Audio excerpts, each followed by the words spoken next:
Hello everyone. Welcome back to Nonprofit Enthusiast Live. I'm your host, Lasheena Williams, and so excited to be back here and continue the conversation that we have for this month around navigating leadership and boards within your nonprofit organization. So today we have a very special guest, Dr. Let me get this right. Andrea Ortega is joining us, and I'm so excited to have her. We're going to learn more about her, and I'm just excited to have Andrea on. We go way back, and we'll talk a little bit about that. So let me go ahead and welcome her up.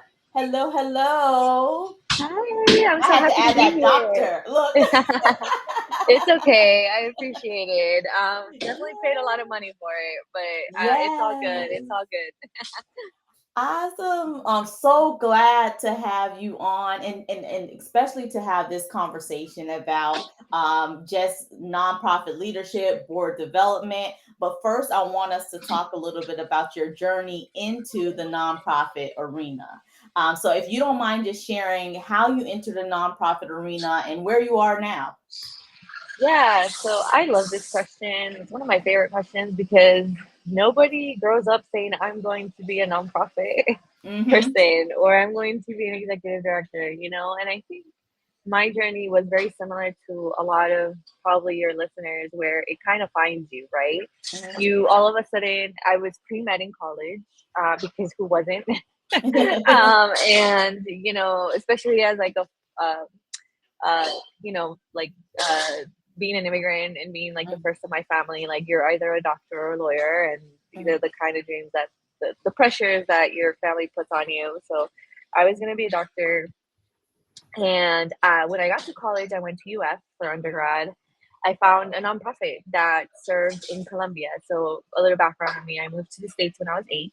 I'm from Colombia. I'm from Cali, and I absolutely love my country, right? Where I grew up, where I have dear family still, and so I was like, oh my god, I get to give back to Colombia now through like this work where I am carrying my life, and so I didn't just join the nonprofit. I like went deep in the deep end.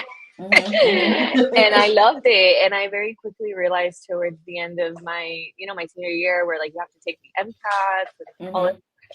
like I don't really want to do this. And I found that throughout my experience in leadership positions of the nonprofit, that I was good at it. I don't really know why, but people tend to like hearing what I have to say, and I think because I like to think I'm very genuine, and I can Mm-hmm. really get at people's levels and meet them where they are, and so I was really doing it, both from like small fundraising to Mm-hmm. galas to like the talks and like everything. I went deep into it, and I realized I was good at it, and so when when I got to that when I graduated, the board, who was very young, they started it Mm-hmm. as they were college students. They were like, we're done. We kind of want to, like, we have kids now, we have to grow up. And like, they're like, Andrea, do you want it? And I was like, do you want it? You can give someone a nonprofit. And so thus began my journey into kind of compliance and like, how do I do this Mm-hmm. transition? They had a brand, they had a name that I really loved, but they gave it to me with zero. And a couple of IRS letters later that I had to fix some stuff. But like, I was talking to someone yesterday, and it was like 22-year-old me, really excited for the Mm-hmm. world, thinking I can save it, and I'm gonna save Mm-hmm. it through this nonprofit. Yeah. And so, but education was important to me. So I'm gonna wrap up here. I was like, okay, I didn't really study anything around business, nonprofits, not even like public admin or social work. So I was like, let me go for something that I can learn and apply. And so I did the UCF Master's in Nonprofit Management program right after I graduated, and I loved it. I think it was really pivotal for me because I'm not like a spokesperson for UCF, but like that program is designed for a lot of working professionals because one, it's fully online, but two, Mm-hmm. they incorporate all of your classwork. As I'm sure you know, Lashina, Yep, sorry yep, for yep. them, they incorporate all of your classwork into whatever you're working. So I was Mm-hmm. able to submit all of my paperwork and like all of my homework and papers and projects based on the nonprofit I was starting to grow and work on. And I got to build a small board, and then from there it's just been like, wow, like you're like, I'm good at this. I think after that just became the journey where I had to learn, because that's so, I was very privileged growing up, so I did it without pay for a long time.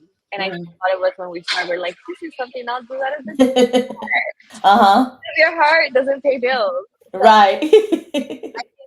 after that, a couple years, like, and then I got married and had kids, I think I ended up stepping down, but I was like, okay, but like, how do I make people not make the mistakes I did? Right? Mhm. People do deserve to get paid for the time they give to the nonprofit. Like, it became like this whole advocacy now for like, Yeah.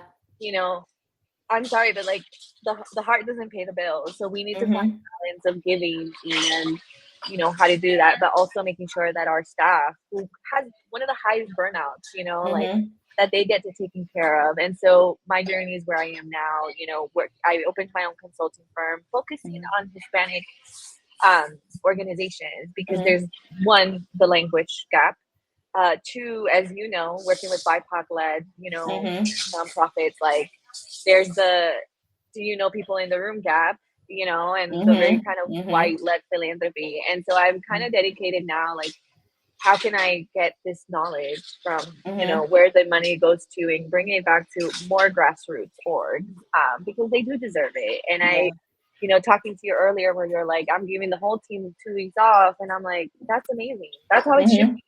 Our team Mhm. work the hardest, pass the clock, pass the grant, pass the Mhm. whatever. They're on call all the time, because if someone you serve is going through something, they call you. Like, they deserve this Mhm. time. They deserve to pay their bills. They deserve to feel Mhm. supported. And so now I'm in this journey of getting the word out there to our I work with all nonprofits, but really kind of found my niche in working with Hispanic led nonprofits that can kind of relate to my journey. Mhm. But yeah, that was me. It found Yeah. me. That's awesome. And I'm just thinking back to when, so we met like a very long time ago. And I'm trying to figure out where in that journey that was, because you were in Orlando. You still was with the nonprofit organization then, and I'm just trying to figure out where did that. Yeah, and I remember I was starting out with Love Our Youth, trying to do some Yeah. different fundraisers and all those different things during that time frame. Yeah. Yeah, it's funny. I don't remember in the actual time. I just know that I've known you. Like, I've Yeah. known you. Like, even in our journey, I'll be like, I know her. And I know what she does, because I know Yep. Love Our Youth. Yep. But I can't pinpoint. I want to assume it's something with UCS probably. And somehow we got Maybe connected because we work with youth. At it that was Zumba. I point, remember that. It was Zumba. Hmm. oh, that's funny. Maybe I used to host a lot of Zumba songs, and it was Yep. to Yep. fundraise for the nonprofit, so it could have been Yep. that. But yeah, like, that's so funny. Oh my god, I used to be a Zumba Yes. instructor.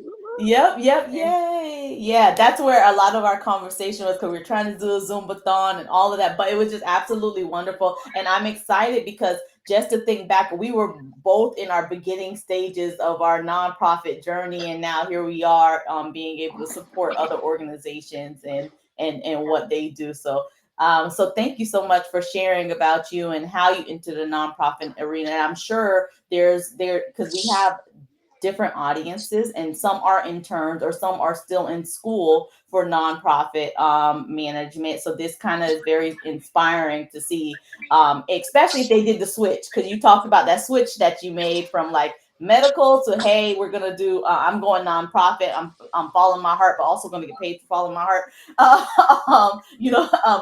Going into that nonprofit arena. And I just remember going in, it was the same thing I told my husband. I was like, look, I'm gonna follow my heart. You gonna have to take care of everything. But that's just the mentality that you just get.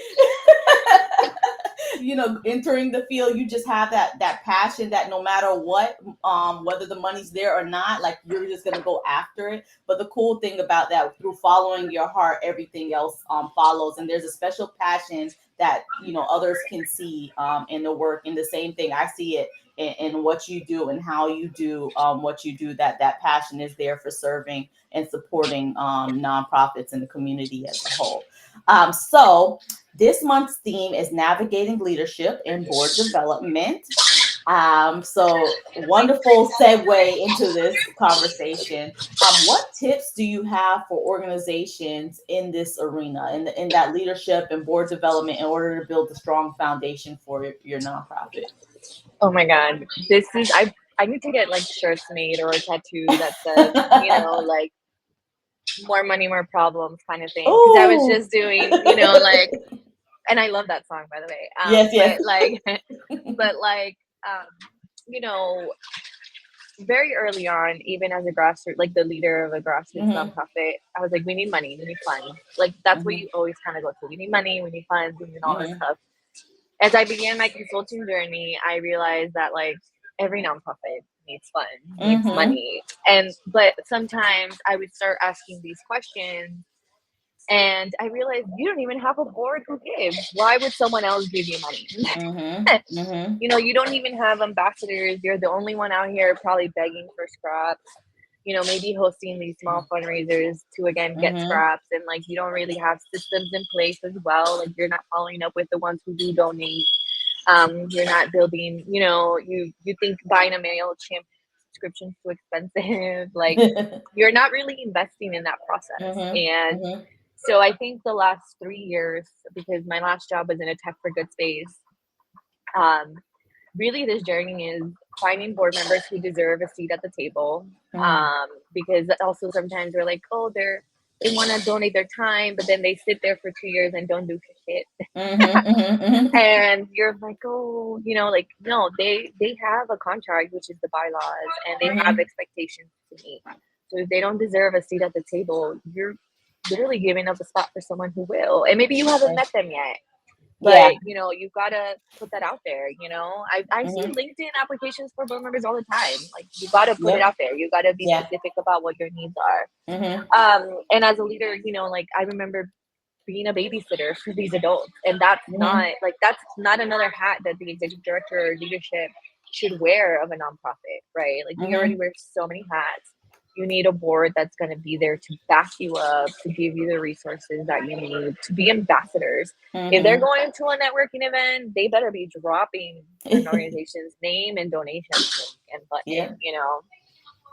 and then processes. Like I think recently it's been like when I hear people like, oh, we just don't have the funds for that. And I cringe because you really Yeah. need to start looking at like, what is your return on investment?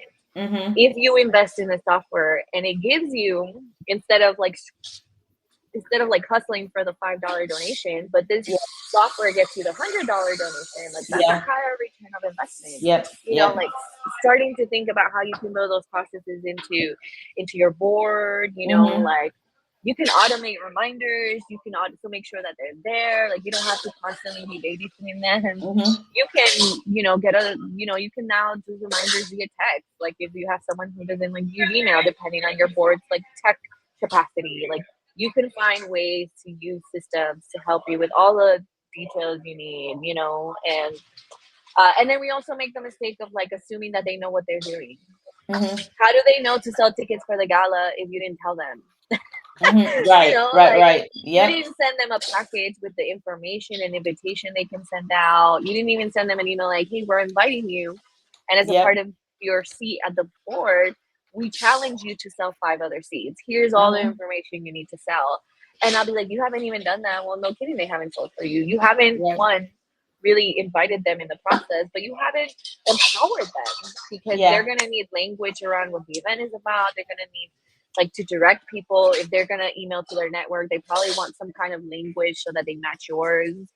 Um, and so all those kind of little things are things that I feel like the board is just so foundational to your Mhm. success. And it doesn't mean that they do all, right? There's a difference between a working and a governing board, but like Mhm. you have to really like get to know their strengths, their weaknesses, like work with them, over communicate with them so that you don't end up having to babysit them. And I think as Mhm. leaders, sometimes we want a board who's just going to come and initiate and Mhm. voluntold for anything. And that's not necessarily what they've probably signed up to do. They want to support you, but they don't know how.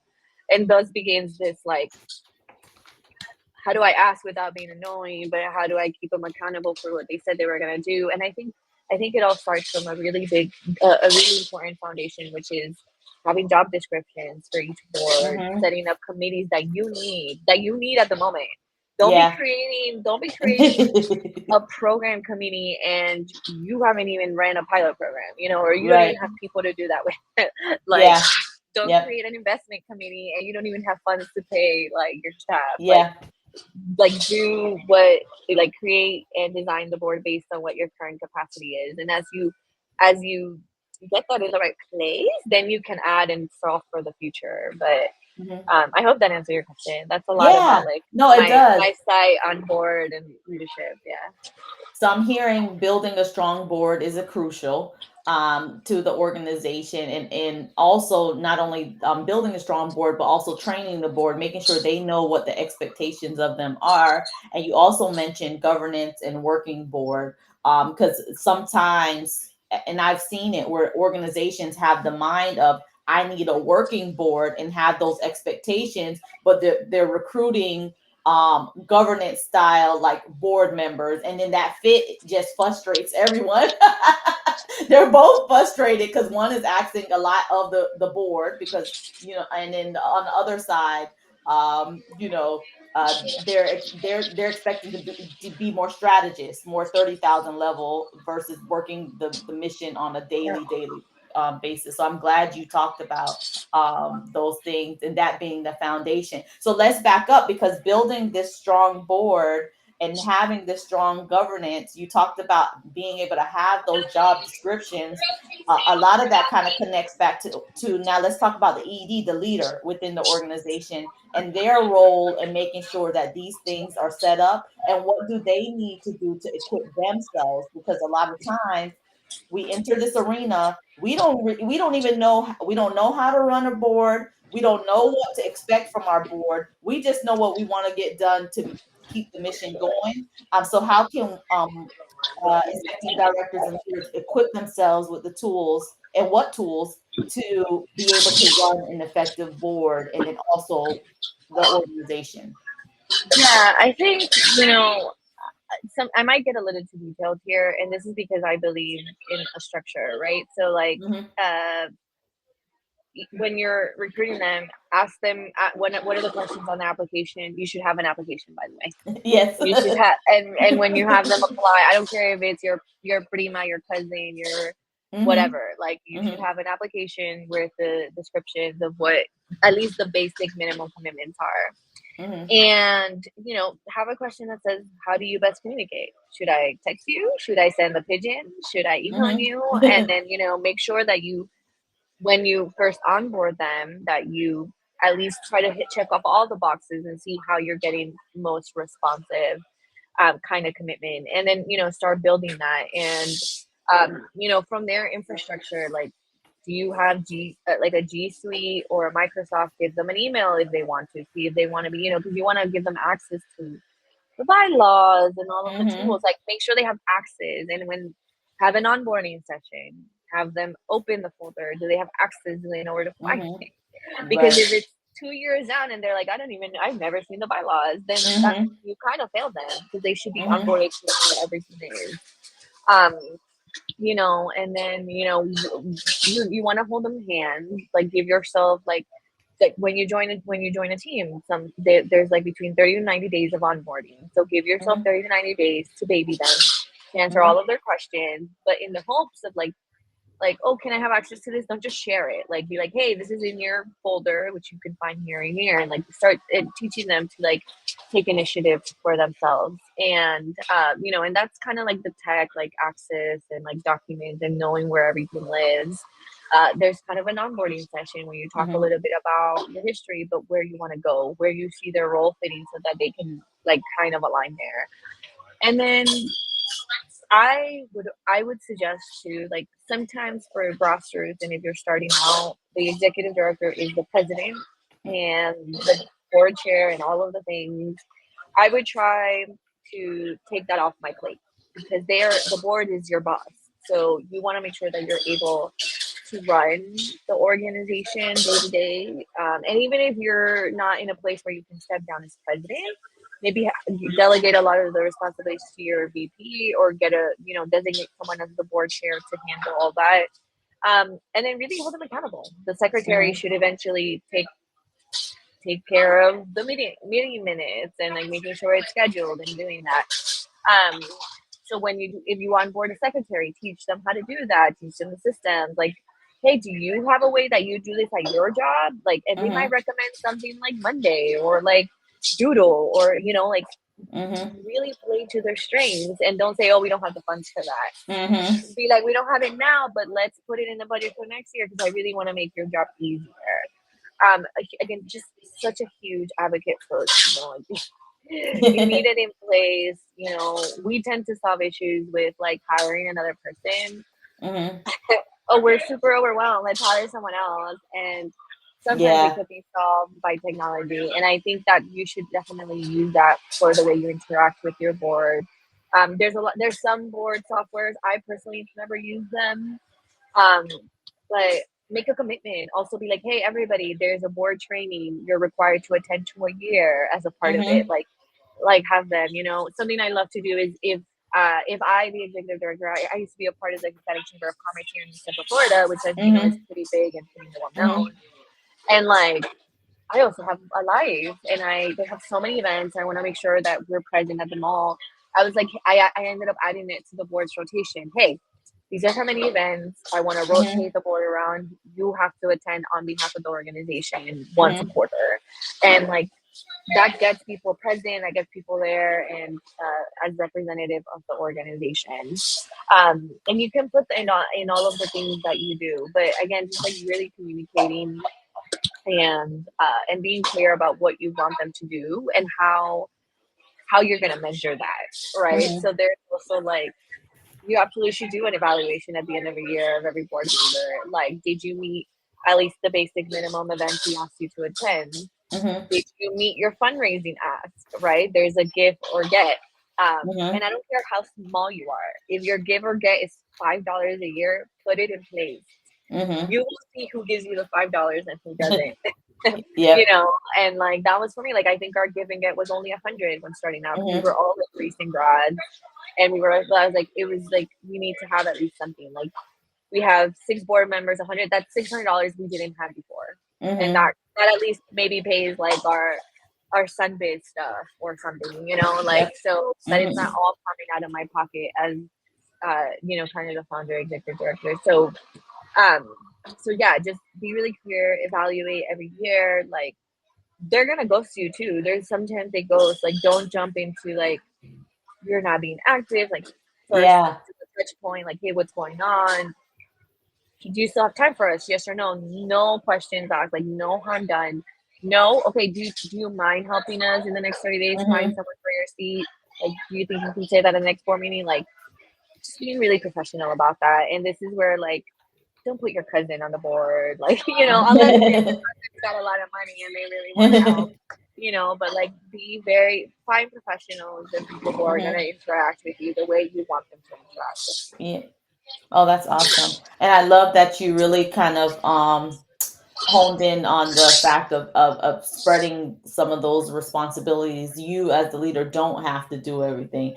If this person on your board has this strength, really leaning in and listening to their advisement on certain areas. You gave the example of the secretary.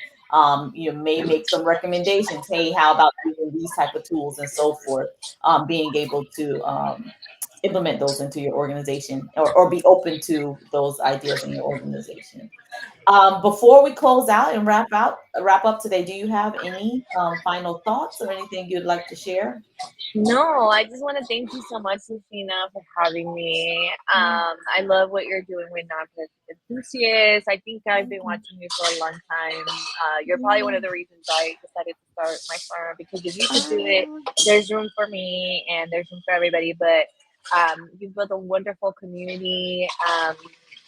And I'm just so excited to watch you both with Nonprofit Enthusiasts and Love Our Youth, what you're doing. So kudos to you for paving the way to get access to more knowledge. Mm.